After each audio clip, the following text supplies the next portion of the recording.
start the go home show right before King of the Ring with the Godfather and Bob Holly losing to the Body Donnas.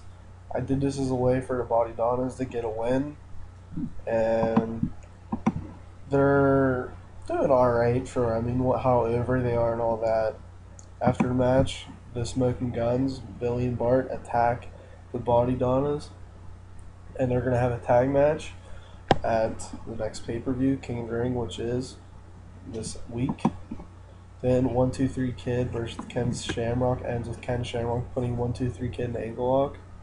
Now I struggled with having Sean Waltman lose to Ken Shamrock because he just had a hell of a main event with Shawn Michaels, but it's not really hurting him much because Ken Shamrock's like on his way up to pretty high up in the card. And 1-2-3 Kid's gonna stay around where he's at and fluctuate in the card a little bit here and there. Then we have Goldust, who wasn't pleased about Mark Mero imitating him 2 weeks ago, challenges Mark Mero to a match. Mark Mero gladly agrees as long as it's for the Intercontinental title. Then in the main event, or not the main event, I apologize, Jake Roberts versus Stone Cold, with Stone Cold beating Jake the Snake with the Stone Cold Stunner. Then Shawn Michaels and Bruce Bulldog have a contract signing hosted by Jerry Lawler. Here, no contact, they just heated confrontation, nothing too violent. And then the main event was Hot Rod beating Triple H. I had Hot Rod win by submission because I think his finisher was the sleeper hold.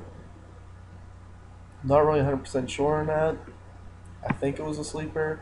So if you know what it was, if I was wrong, if it wasn't the sleeper hold and he didn't use that as a finish, let me know. This, I think, is going to be the blow off of Hot Rod and Triple H's feud, for now at least, because they each got a win. Maybe I'll do tiebreaker down the line. Yet to figure out.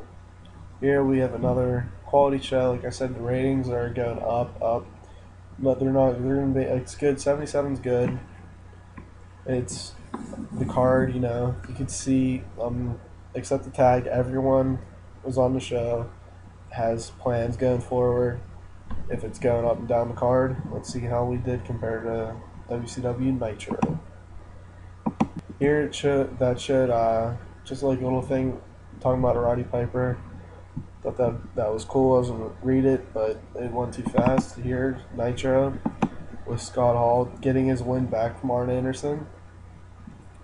Sting defeating Ming, and then Sting and Hollywood Hogan have a confrontation.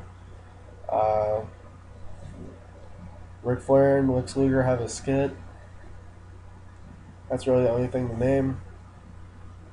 But I guess Scott Hall and Arn Anderson are in the feud.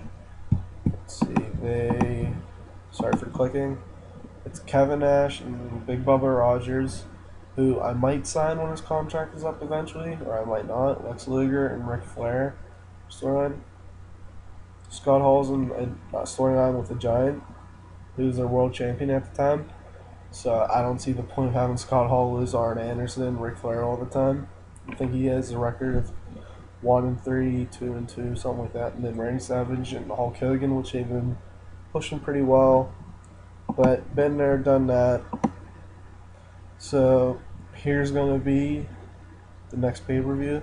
It's going to be up shortly.